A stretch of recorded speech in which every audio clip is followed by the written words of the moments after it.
Break के बाद आपका स्वागत है हमारी खास पेशकश कमाई का वायदा में। मैं हूं विवेक मित्तल।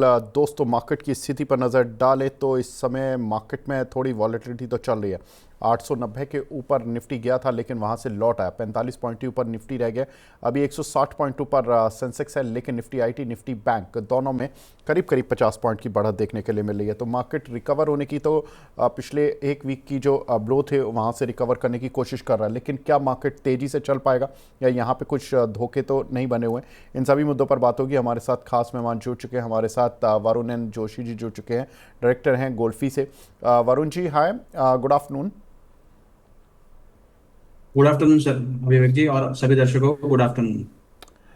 वरुण जी बताएं, आप किस तरह से डेटा रीड कर रहे हैं अभी मार्केट का, क्योंकि अब एक्सपायरी बिल्कुल सर पर है। कल ही एक्सपायरी हो रही है सर, मंथली की, मंथली एक्सपायरी। अभी रोल ओवर कहाँ पर ज़्यादा आ रहा है? कहाँ पर आपको लग रहा है कि पॉजिटिव साइड पर जा पा रहे हैं लोग या नहीं जा पा रहे हैं, अपनी पोजीशंस काट के जा रहे हैं मार्केट से? बिल्कुल विवेक जी, देखेंगे जैसे हमने लास्ट वीक भी हमने बात की थी कि मार्केट एक रेंज में फंसा हुआ था। 24,800 से लेके 25,250 300 का एक अपर रेंज था। हमने फ्राइडे जब ज्यादा ज्यादा बात करी थी तब मार्केट 24,800 अपने अपने लोअर लेवल पे चल रहा था और एक गुंजाइश बनी हुई थी कि वहां से एक ब्रेकडाउन मिलेगा। जो हमने मंडे और ट्यूसडे के दौरान ट्रेड के दौरान देखा कि वहां पर मार्केट ने एक ब्रेकडाउन दिया और 24,600 24,550 का एक जो सपोर्ट लेवल है वहीं से मार्केट ने बाउंस किया है। अब देखिए विवेक जी, यहाँ पर आप देखेंगे तो डेटा आप एनालाइज करेंगे तो एफआईआई बिल्कुल ही नेग्लिजिबल पोजीशन में, 13% लॉन्ग पोजीशन में एफएनओ आप देखेंगे तो इंडाइसिस अपना इंडेक्स फ्यूचर्स पर। और वहां पर मार्केट को सपोर्ट दे रहा है डीआईआई। 17 डेज से लगातार उनका बाइंग फिगर है जो आई थिंक फरवरी में लास्ट हुआ था। तो हमें एक अच्छा सपोर्ट मिल रहा है डोमेस्टिक जो पार्टिसिपेंट्स है वहां से। तो मार्केट ने वापस जो एक्सट्रीमली ओवरसोल्ड पोजीशन था वहां से एक बाउंस किया है और अभी आप देखेंगे तो 24,850 के आसपास वापस वही रेंज में आने की कोशिश कर रहे हैं। आज का अगर क्लोज 24,850 900 के आसपास होता है तो आप एफएनओ में आप देखेंगे तो जो फ्यूचर्स में आप ऑप्शंस पोजीशन राइटर्स जो है उन्होंने एक पोजीशन बना के रखी है 25,000 2550 के आसपास। कॉल राइटर्स वहां पर काफी है।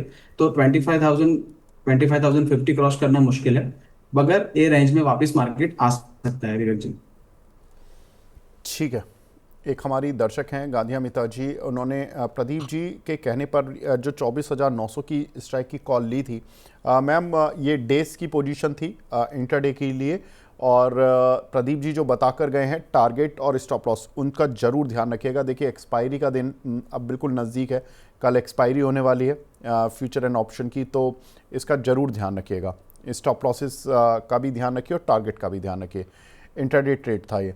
आगे बढ़ते हैं। कुछ और सवाल और दर्शकों के सवाल हमें जो मिल रहे हैं उसमें एन एंटरप्राइजेस के नाम से एक आईडी बना हुआ है। वो बोल रहे हैं, I am a regular visitor of your channel and you are doing great, thank you so much. And इनका सवाल है, please suggest me, I have bought Punjab and Sindh bank. Okay, इनका कैश का शेयर है। पंजाब एंड सिंध बैंक, वरुण जी कैसे देख रहे हैं? हालांकि कैश का शेयर है, लेकिन इस पर कोई आपकी राय? सर वैसे तो हम कवर नहीं कर रहे Punjab and Sindh bank as a fund house, but आप देखेंगे तो टेक्निकली काफी वीक लग रहा है स्टॉक। तो मेरी सलाह रहेगी अवॉइड ही रहेंगे और हम पेनी स्टॉक्स पर हमारा इतना कवरेज नहीं है सर, तो मैं उस पर काफी टिप्पणी नहीं कर पाऊंगा। ठीक है, कोई प्रॉब्लम नहीं है sir. State bank of India पर टिप्पणी कर दीजिए। मनोज गुप्ता जी इस पर टारगेट पूछ रहे हैं। बिल्कुल सर। जैसे sir state bank of India आप देखेंगे तो हमारी पिछले हफ्ते भी बात हुई थी, करीबन 815 814 के आसपास चल रहा था और वहां पर हमारी सलाह रही थी कि ये स्टॉक एक काउंटर है जो अवॉइड करना चाहिए क्योंकि एक साइडवेज जोन में चल रहा है। अपर साइड आप देखेंगे तो 840 के आसपास चल रहा है और 840 का है, और दूसरा नीचे का आप साइड नीचे आप lower end of the range देखेंगे तो 785 का एक सपोर्ट जोन बना हुआ है। तो उसी के रेंज के दौरान चल रहा है और अभी आप देखेंगे तो वहां से आप 795 के आसपास एक सपोर्ट जोन लेके वापस ऊपर जाने की कोशिश कर रहा है। आई थिंक अभी अवॉइड करना चाहिए, स्टॉक में कोई मोमेंटम नहीं है और एक साइडवेज जोन में चल रहा है। ठीक है। पैंथर गेमिंग के नाम से एक आईडी बना हुआ है, पूछ रहे हैं क्या sir Nifty pharma all time high possible है? बिल्कुल सर, हम बता देंगे। निफ्टी फार्मा आप देखेंगे तो निफ्टी फार्मा आपका जो आवरली और जो शॉर्ट टर्म टाइम फ्रेम है वहां पर तो काफी अच्छा कर रहा है। बट आप लॉन्ग टर्म पर चार्ट पर देखेंगे तो वहां पर एक रेजिस्टेंस आ रहा है 23,150 250 के आसपास। तो अगर 23,250 के ऊपर अगर क्लोज होता है तो 23,900 का एक जो जोन है उनका 52 हाई है, वो क्रॉस करने की क्षमता रखता है। यहाँ पर व्यूअर्स को एक जरूर से ध्यान रखना चाहिए कि यूएस से जो टैरिफ की खबर आती है, वहां से जो न्यूज आते हैं, वहां पर आप देखेंगे तो फार्मा पर भी 200% टैरिफ लगाने की बातें चल रही है। तो वो न्यूज कभी भी आ सकता है और वहां पर हम एक नीजक डायरेक्शन देख सकते हैं। ओवरऑल स्ट्रक्चर काफी पॉजिटिव है वीकली और डेली और मंथली चार्ट पर। बट हमें वो एक क्वेश्चन लेके चलना जरूरी है। ठीक है। अमल दास जी का सवाल है सर, टाटा मोटर्स पर 709 रुपये की लिए हुए इन्होंने, एवरेज करें या होल्ड करें? सर टाटा मोटर्स का चार्ट मैं भी देख रहा हूँ तो एक नेगेटिव जोन में है। आज खबर भी आई है कि वहां पर एक यूएस या यूवी सॉरी यूरोपियन मार्केट में एक कंपनी अधिग्रहण भी कर रहे हैं 40,000 करोड़ के आसपास का। तो बट ऑब्वियस है कि सर अगर बैलेंस शीट में से पैसा जाएगा तो स्टॉक पर एक नेगेटिव रिएक्शन है। अगर लॉन्ग टर्म का अवधि है तो बने रह सकते हैं। और जो 600 से लेके 550 तक का एक जोन है वहां अगर स्टॉक मिलता है तो वहां ऐड भी कर सकते हैं। लॉन्ग टर्म के लिए कंपनी काफी अच्छी है। But for shorter term technical view काफी नेगेटिव है। अभी यहाँ पर कोई बाई की गुंजाइश नहीं है। और 730 750 तक एक रेजिस्टेंस जोन है। उसके आगे 700 का एक रेजिस्टेंस है। अगर वो स्टॉक पार करके 723 750 पर क्लोज कर रहा है, फिर एक नया मोमेंटम बन सकता है सर यहाँ पर। ठीक है। दीपेश कोंडुल जी पूछ रहे हैं सर, कोई एफ एंड ओ ट्रेड बता दीजिए, और ख़ास तौर से कोई सेल साइड के लिए अगर कोई आपके पास हो तो, जिसमें थोड़े चांसेस कम हो कि स्टॉप लॉस हिट ना हो। सर बेसिकली आप देखेंगे तो मार्केट के अंदर काफी ओवरसोल्ड पोजीशन है। तो यहाँ पर सेल साइड पर आपको अगर कोई ट्रेड ढूंढना है तो आज हो सकता है कि आपका स्टॉप लॉस हो जाए, क्योंकि शॉर्ट कवरिंग आ सकती है और निफ्टी एफएनओ का एक्सपायरी है कल। तो सिर्फ अभी हमारे पास 1.5 दिन बचा है तो आई थिंक शॉर्ट कॉल लेके चलना थोड़ा रिस्की रहेगा। तो मेरे ख्याल से सर आप सेल कॉल अवॉइड ही करेंगे आज। ठीक है, तो सेल कॉल अवॉइड करना है। पिरामल फार्मा पर सर नेक्स्ट मंथ की कॉल ले लें क्या? कॉल लें या पुट, और कोई टारगेट पिरामल फार्मा पर? पिरामल फार्मा सर आप देखेंगे तो डेली चार्ट्स पे 200 जो ईएमए है एसएमए उसके नीचे चल रहा है। और करीबन 190 के आसपास एक सपोर्ट जोन है। तो अगर 190 के आसपास एक सपोर्ट पर मिल रहा है वहां पर अगर रिवर्सल आने की कोशिश कर रहा है तब आप पोजीशन बना सकते हैं। फिर भी मैं ऑप्शंस में तो अवॉइड करने की सलाह दूंगा, क्योंकि ऑप्शंस के अंदर सर आपको एक मोमेंटम चाहिए। अगर मोमेंटम होगा तभी स्टॉक्स में एक मोमेंटम आएगा और फिर आपका ऑप्शंस का प्राइस बढ़ेगा। क्योंकि अगर स्टॉक एक रेंज में पड़ा रहेगा तो आपके ऑप्शंस के प्राइसेस अगर नेक्स्ट मंथ का भी है तो डीके होना शुरू हो जाएगी और आपको काफी हैवी लॉसेस आ सकते हैं। तो अगर आपको पोजिशनली एफओ या कैश में लेना है तो 190 का एक जोन अच्छा है। 185 के स्टॉप लॉस के साथ आप शॉर्ट टर्म ड्यूरेशन के लिए बाय कर सकते हैं। 210 और 215 का एक टारगेट बन सकता है। 190 के आसपास अगर लेवल पे आता है तब आप बाय करिए। बिल्कुल, देखिए जैसा कि हमने इस पर एक्सपेक्टेशंस भी बताई थी लोगों को, बिल्कुल उसी लाइन पर ही कंपनी के रिजल्ट्स आए हैं। हमने 80 करोड़ रुपए का कंपनी का बताया था कि लॉस आ सकता है इस क्वार्टर में, और कंपनी ने 82 करोड़ का लॉस दर्ज कराया। हमने ये भी बताया था कि ये क्वार्टर कंपनी का वीक रहेगा, लेकिन उसके बाद कंपनी खुद कह रही है कि हमारे जो आने वाले क्वार्टर्स होंगे वो ठीक रहेंगे, और कंपनी पर जो एक पूरे साल की जो ग्रोथ थी वो एक्सपेक्टेशंस थी मोर देन 50%। तो ये कंपनी के साथ है। तो जो काउंटर पर रिएक्शन आया वो इस रिजल्ट का आ गया ऑलरेडी, लेकिन अब आगे का जो आउटलुक है वो एक लॉन्ग टर्म व्यू बताया, लेकिन शॉर्ट टर्म व्यू सर ने आपके साथ शेयर कर दिया कि अगर जिनकी कॉल पुट में पोजीशन है वो किस तरह से इस काउंटर को देख सकते हैं। एक हमारे दर्शक हैं राजीव चौरसिया जी, वो बोल रहे हैं कि सर L&T फाइनेंस और सुजलॉन किस प्राइस पर बाय कर सकते हैं, टारगेट क्या और स्टॉप लॉस क्या होंगे एक साल के लिए? वरुण जी ये बताएं कि ये जो सुजलॉन है, चूंकि F&O में इसकी एंट्री होने जा रही है परसों से, तो 12 साल बाद 2013 में ये आई थिंक F&O में था, उसके बाद ये 12 साल बाद अब इसकी एंट्री हो रही है। क्या लगता है सर, सुजलॉन में कैश में लेके फ्यूचर वाले दिन पर कुछ पोजीशन रिवर्स करें कि फ्यूचर में आएगा उस दिन, उससे पहले 2 दिन पहले कुछ पोजीशन बनाई जाए, कोई रिवर्सल आने वाला हो? और L&T फाइनेंस पे जो ऑलरेडी फ्यूचर में है, इस पे कोई पोजीशन बनाने की कोई औचित्य है क्या? स्विट्जरलैंड की सर अभी बात करेंगे तो आप देखेंगे तो एक करेक्शन में चल रहा है, काफी अच्छा स्ट्रक्चर है आपके लोअर आपके हायर टाइम फ्रेम्स पर, मंथली एंड वीकली चार्ट्स पर। आप डेली चार्ट्स पर आप देखेंगे तो 200 SMA टेस्ट करने आया है यहाँ पर। 200 SMA के आसपास जनरली स्टॉक अच्छा माना जाता है आपके लॉन्ग टर्म इन्वेस्टमेंट के लिए। यहाँ पर पोजीशन बनाई जा सकती है। आपका स्टॉप लॉस रह सकता है 58 का। अगर थोड़ा सा आपका लंबा व्यू है तो आप 55 का भी एक स्टॉप लॉस लगा सकते हैं। जैसे स्टॉक 67 के ऊपर चलना शुरू करेगा, एक अच्छी मोमेंटम आ सकती है। पहला टारगेट रहेगा 74 और दूसरा टारगेट रहेगा 86 में। ये लॉन्ग टर्म की आपका थोड़ा सा ड्यूरेशन बढ़ा के बात कर रहा हूँ। अगर आपको शॉर्ट टर्म जो पोजीशन आप बता सकते हैं तो यहाँ पर 58 का स्टॉप लॉस लगा के आप 67 का टारगेट ले सकते हैं, क्योंकि स्टॉक अपना 200 SMA टेस्ट करने आया और यहाँ से अगर रिवर्सल मुझे दिख रहा है थोड़ा सा, और एक डेली चार्ट पर ओवरसोल्ड जोन में भी है, तो यहाँ से एक बाउंस आ सकता है। 58 का स्टॉप लॉस लगाइए, 67 का टारगेट आ सकता है। ठीक है। और L N D G. Finance का भी चार्ट में देख रहा हूँ, तो सर आप डेली चार्ट पर आप देखेंगे तो 198 का एक सपोर्ट जोन है। अगर 198 के नीचे होता है तो आपको यहाँ पर अगर अपनी जो लॉन्ग पोजीशन है वो आपको स्टॉप लॉस करनी चाहिए। और फिर 190 190 188 के आसपास का एक अच्छा सपोर्ट है, वहां पर आप फिर से पोजीशन में आइए और आप 185 का स्टॉप लॉस लगा के वापस 205 का एक टारगेट बन सकता है।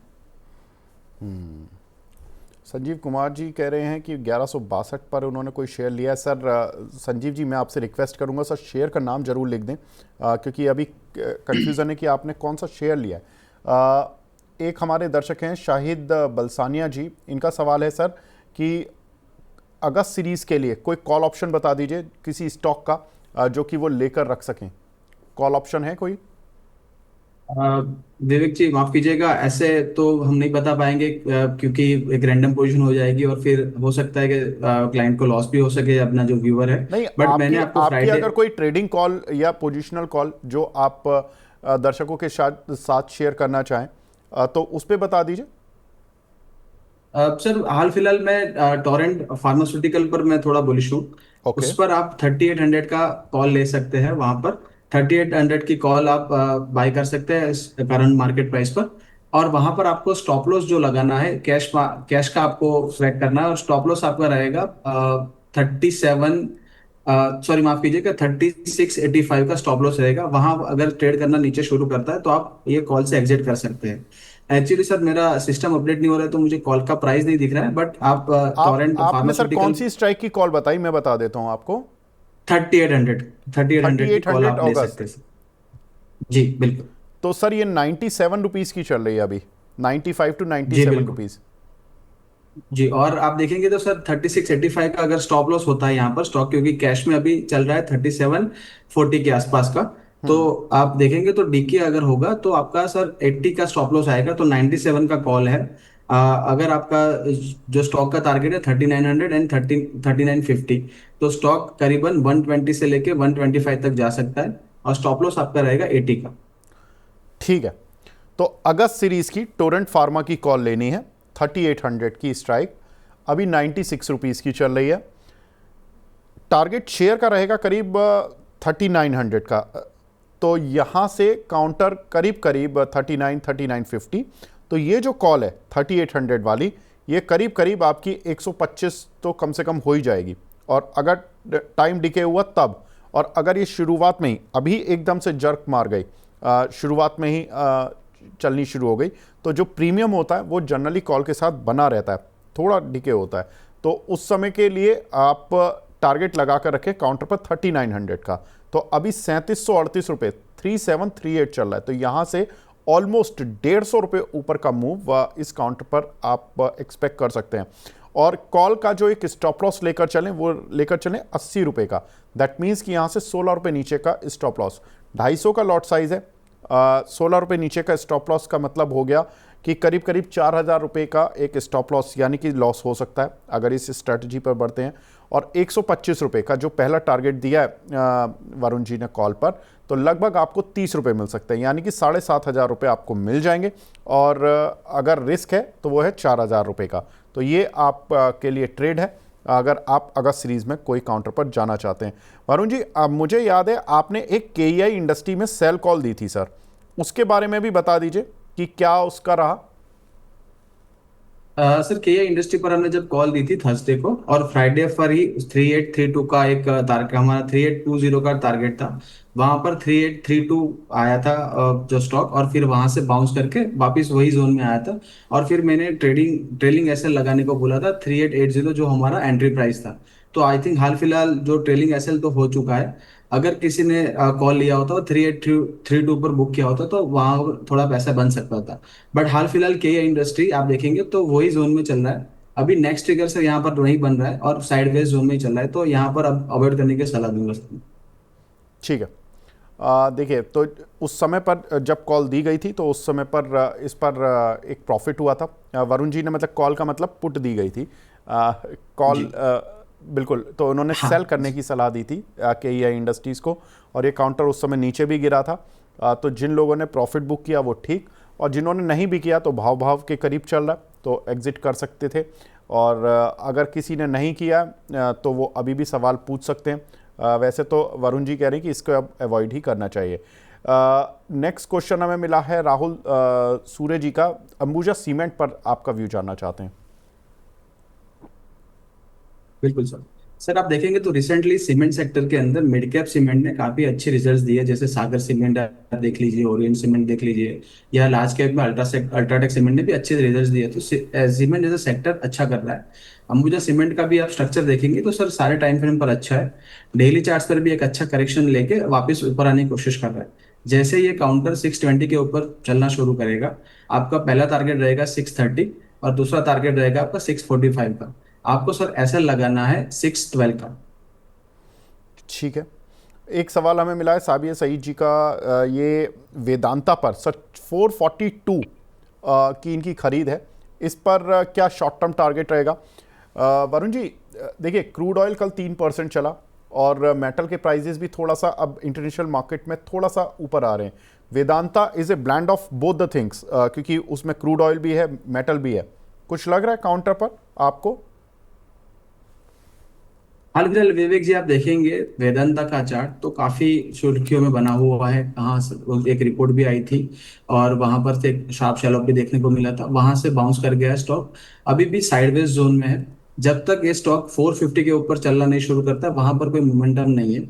अगर आपका लॉन्ग टर्म व्यू है तो आप बने रह सकते हैं, 420 का एसएल मेंटेन कर सकते हैं। इंट्राडे या शॉर्ट टर्म ड्यूरेशन के लिए अभी स्टॉक को 450 के ऊपर चलना जरूरी है, तब आपका नया एक मोमेंटम आ सकता है। तब तक आई थिंक अवॉइड करें अगर शॉर्ट टर्म का व्यू हो। ठीक है, तो वेदांता को अभी फ़िलहाल अवॉइड ही करना पड़ेगा। एक हमारे दर्शक हैं राहुल वर्मा जी, काफ़ी देर से सवाल पूछे सर, कैश का काउंटर है अपोलो माइक्रो सिस्टम, इस पर कुछ आपका व्यू अगर बनता हो तो।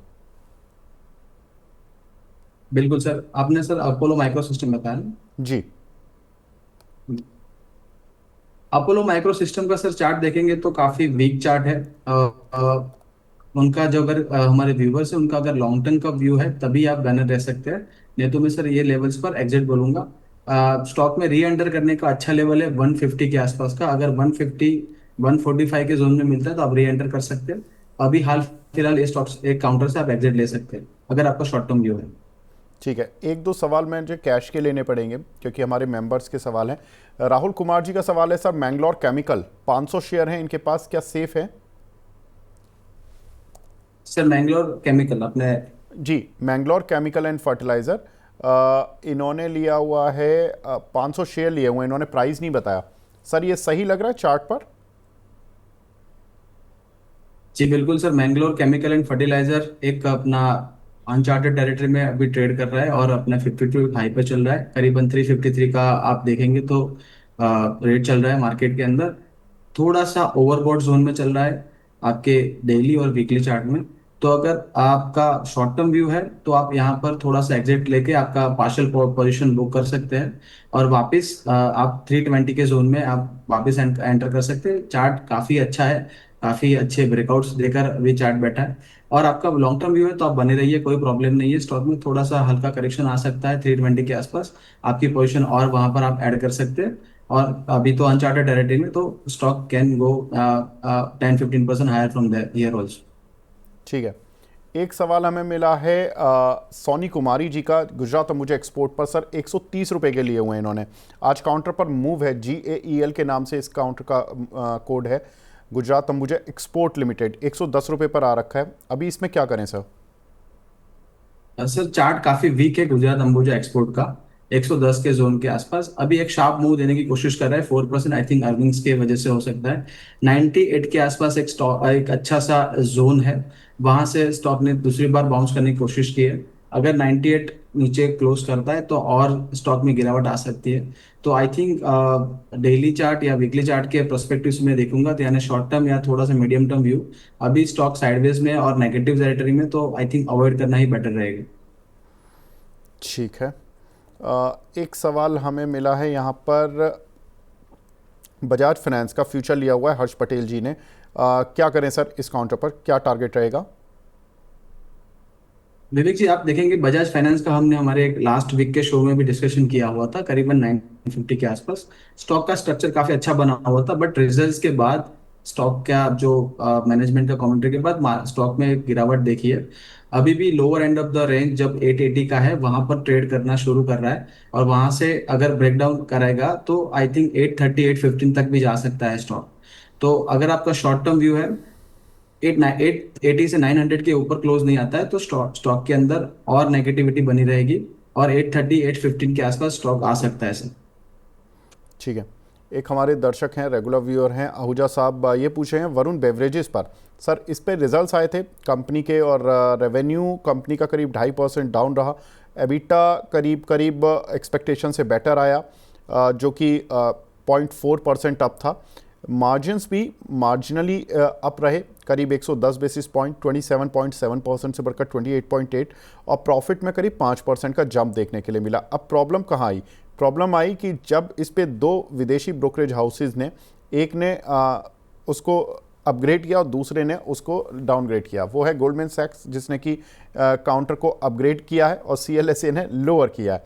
अब ऐसे में दर्शक फंस जाता है सर, उनको पता नहीं चलता कि अब करना क्या है एग्जैक्टली।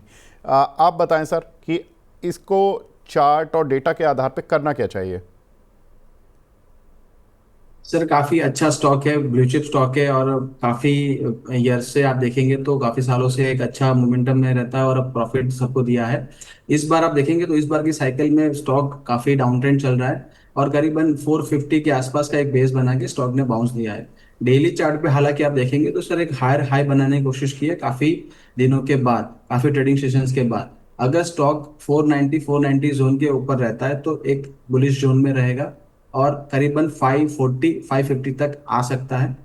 550 550 555 के ऊपर क्लोज आया सर, हमारा वीकली क्लोजिंग आता है, तो हमें स्टॉक के अंदर एक अच्छा मोमेंटम देखने को मिलेगा। तब तक I think stock sideways zone में काम कर सकता है, और आपके जो सर एक ओवरसोल्ड जोन में चल रहा था मंथली और वीकली चार्ट पे, तो वहां पर एक पॉजिटिविटी बनाने की कोशिश करेगा। तो जब तक 595 के ऊपर चल रहा है, फोर आई थिंक माफ कीजिएगा 495 के ऊपर चल रहा है, तब तक स्टॉक बुलिश रहेगा। पहला टारगेट मेरा रहेगा 540 और दूसरा टारगेट रहेगा 555। आपको सर स्टॉप लॉस लगाना है 495 के नीचे। ठीक है वरुण जी, एक चीज़ और मैं आपसे रिक्वेस्ट करूंगा, जो भी आप कॉल देते हैं उसका डेटा आप बना के रखें, और जब भी आप नेक्स्ट शो में आते हैं तो वो आप आते ही मुझे बता दिया करें कि ये कॉल्स थी, उस पर अपडेट्स ही हैं। एक हमारे दर्शक हैं, वो सवाल पूछ रहे हैं रूट मोबाइल पर, संजीव जी ने जो वो ब्लैंक उनका मैसेज आ गया था, रूट मोबाइल सर 1162 के लिए हुए इन्होंने कुछ शेयर, लॉन्ग टर्म के लिए जाना चाहते हैं, क्या व्यू रहेगा आपका? विवेक जी, रूट मोबाइल का चार्ट में देख रहा हूँ तो तीनों टाइम फ्रेम जो मैं फॉलो करता हूँ, weekly daily and monthly charts पर, तो काफी नेगेटिव स्ट्रक्चर चल रहा है। अपना वीकली और डेली के 200 SMA से भी नीचे ट्रेड कर रहा है, तो यहाँ पर सर कोई गुंजाइश नहीं है ऊपर या जो आप नया बाय कर सके। तो अगर आपका लॉन्ग टर्म व्यू है और आपने फंडामेंटल्स पर आपको भरोसा है रूट मोबाइल के, तो आप बने रह सकते हैं। 850 के जोन के आसपास एक अच्छा सा सपोर्ट बना के स्टॉक अभी ट्रेड कर रहा है। अगर 850 के नीचे क्लोज होता है तो अगर शॉर्ट टर्म व्यू है या फिर आपको अगर निकलना है काउंटर से तो निकल सकते हैं, क्योंकि उसके बाद और नया डाउनसाइड हो सकता है। और 1150 का जो उनका बाय प्राइस है, तो वहां पर ही 200 SMA है, तो वहां से एक रिजेक्शन भी आ सकता है। तो 915 अभी चल रहा है कैश काउंटर, और 850 का आप स्टॉप लॉस बना के रखिए अगर शॉर्ट टर्म व्यू है, और अगर आपको काउंटर से निकलना है तो। ठीक है। 24,700 की कॉल जो कि प्रदीप जी ने बताई थी वो अभी 70 रुपये के आसपास चल रही है। एक माफ़ कीजिएगा, 24,900 की जो कॉल थी वो अभी 50 रुपये आ गई है।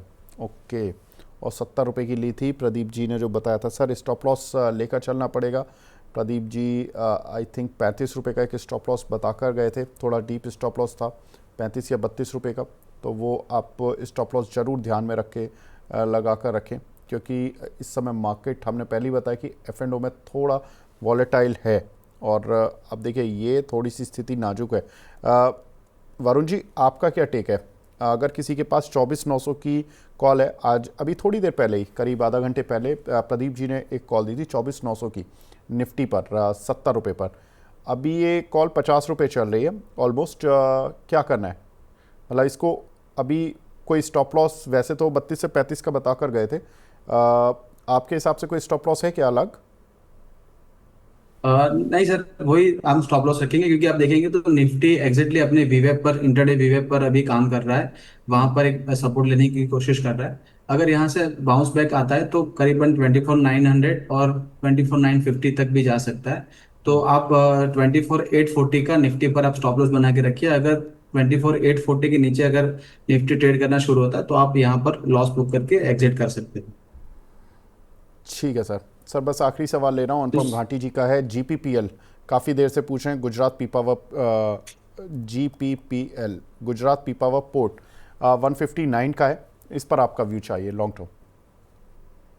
जीपीपीएल सर मैं देखूंगा तो एक डाउन ट्रेंड में चल रहा था, और यहाँ पर एक कंसोलिडेशन जोन करके एक हायर हायर लो बनाने की कोशिश कर रहा है, और एक बेस बनाया है करीबन 154। तो दर्शक ने उनका जो एंट्री प्राइस है वो बहुत अच्छा है। अगर 166 के ऊपर काउंटर चलना शुरू करेगा तो यहाँ पर एक अच्छा पॉजिटिव मोमेंटम बन सकता है, और स्टॉक करीबन 200 के लेवल भी टच कर सकता है। तो एक अच्छे जोन में उन्होंने एंट्री की है। आई थिंक अगर लॉन्ग टर्म व्यू है तो अब मैं उनको सजेस्ट करूंगा कि आप सर बने रहिए। काफी अच्छा प्रॉमिसिंग काउंटर लग रहा है, और 200 के टारगेट बन सकते हैं इन नियर टर्म। ठीक है सर, वैसे तो लास्ट सवाल था, लेकिन मुझे दो सवाल फटाफट से लेने पड़ेंगे। एक सवाल मैं ले लेता हूँ हुडको पर। 224 रुपये का लिया हुआ श्रीओम दलाल जी ने, 400 शेयर हैं 224 के। सर एवरेज भी कर सकते हैं, क्या करना चाहिए? सर वैसे देखना जाए तो हुडको एक जोन में चल रहा है करीबन 235 से लेके 216 के आसपास। तो आई थिंक अभी तो ऐड करने की सलाह नहीं दूंगा, बट अगर 190 के जोन के आसपास आता है तो वहां पर जरूर से ऐड कर सकते हैं। 190 के आसपास एक अच्छा सपोर्ट जोन है, तो 185 का वहां पर आप स्टॉप लॉस मेंटेन कर सकते हैं अगर आपका शॉर्ट टर्म व्यू है। लॉन्ग टर्म व्यू है तो वहां पर आप बने रह सकते हैं, और फिर स्टॉक के अंदर वहां सपोर्ट से एक रिवाइवल आ सकता है। और 235 का हाल फिलहाल एक नियर टर्म रेजिस्टेंस दिख रहा है सर। प्रदीप जी का मैसेज भी आ गया मेरे पास कि 24,900 की जो स्ट्राइक का कॉल जो उन्होंने दिया था, उसका स्टॉप लॉस दिया था उन्होंने होते ही, तो फिर एग्जिट होगा 42। 24,900 इफ़ स्टॉप लॉस हिट होता है तो फिर एग्जिट होगा 42। अपडेट दे दीजिए, मार्केट वॉलेटाइल है टू मच, इसलिए एफ एंड ओ कॉल में थोड़ा सा दिक्कत हो जाता है। स्टॉप लॉस वैसे प्रदीप जी मैंने आपका बता दिया है, तो ये स्टॉप लॉस ज़रूर ध्यान रखना है। प्रदीप जी का मेरे पास मैसेज आ गया। तो फिलहाल इस कार्यक्रम को समाप्त करने का समय आ गया। वरुण जी, आप हमारे साथ जुड़े, बहुत बहुत शुक्रिया। आपकी एक ही कॉल है ना आज जो आपने दी थी सर, टोरेंट फार्मा, या कोई और भी कॉल है? जी बिल्कुल। और सर एक अपडेट है, जैसे फ्राइडे को हमने एक जो बुल स्प्रेड हमने बताया था, करीबन हाँ। आपका बटरफ्लाई बुल स्प्रेड था, जो वहां पर 25,000 की कॉल हमने बाई की थी। दो कॉल हमने सेल की थी 25,300 की, और एक कॉल हमने बाई की थी 25,500 की। वहां पर मैक्सिमम लॉस स्ट्रेटेजी का था 37,1300, और मैक्सिमम प्रॉफिट 19,000 था। तो हाल फिलहाल सर अभी भी पोजीशन एक्टिव है, और करीबन 2,200 का लॉस है। बट हो सकता है कि कल एक्सपायरी के दिन अगर 25,050 के ऊपर मार्केट चलना शुरू करे एक्सपायरी शॉर्ट कवरिंग के आसपास, तो अभी भी वो पोजीशन में आपका पैसा बन सकता है। तो मेरी सलाह रहेगी कि अगर 3,700 का एक रिस्क है और आपका 1:5 का एक रिस्क रिवॉर्ड है, तो ये पोजीशन में बने रहे। ठीक, डन सर।